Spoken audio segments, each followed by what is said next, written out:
shock for everyone, for the players, for the journalists over here, for me, for everyone. This is a shock that is very, very, very unexpected if you look at the quality we are having. So is it a lack of confidence? I didn't see that in the first half. Of course, it's hard if you concede straight after losing 3-0 straight into this game. You concede a goal, but I saw the mentality that these players have shown so many times since I'm here.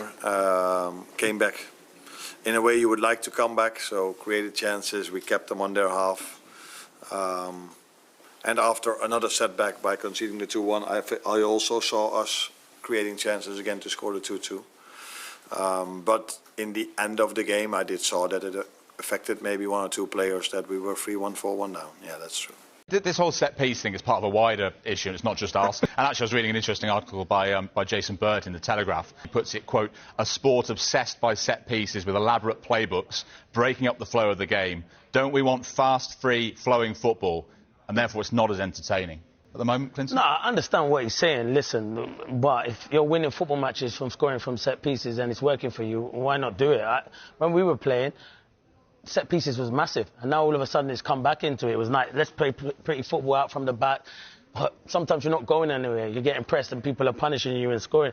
Get up and play in other people's half. Why not? If they're good at it, I understand the teams like the Liverpool and Arsenal can play out from the back. Even though Arsenal are a threat from set pieces. I've always said it. I said it the other day, Jules.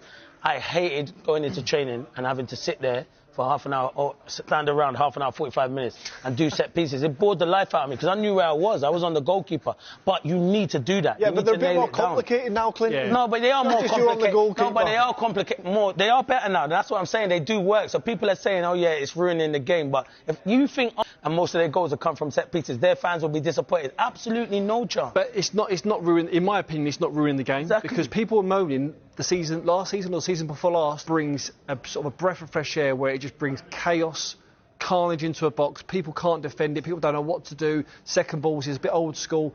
I love it.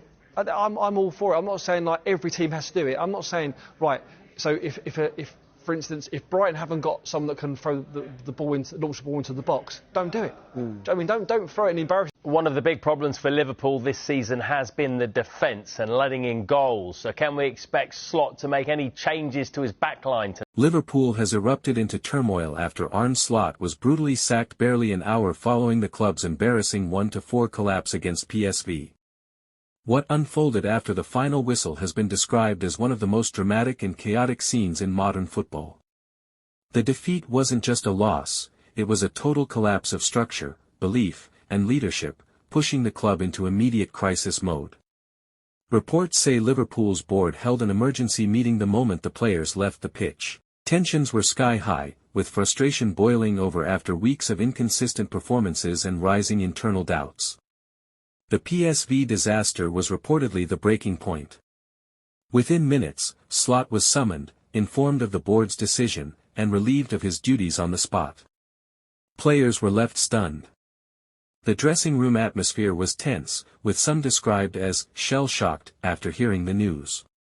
Fans across the football world reacted in disbelief as social media exploded with uncertainty about what comes next. As the club faces one of its most unstable moments in years, the search for a temporary replacement has begun. The fallout from this historic collapse promises to reshape Liverpool's direction for the rest of the season, and possibly far beyond.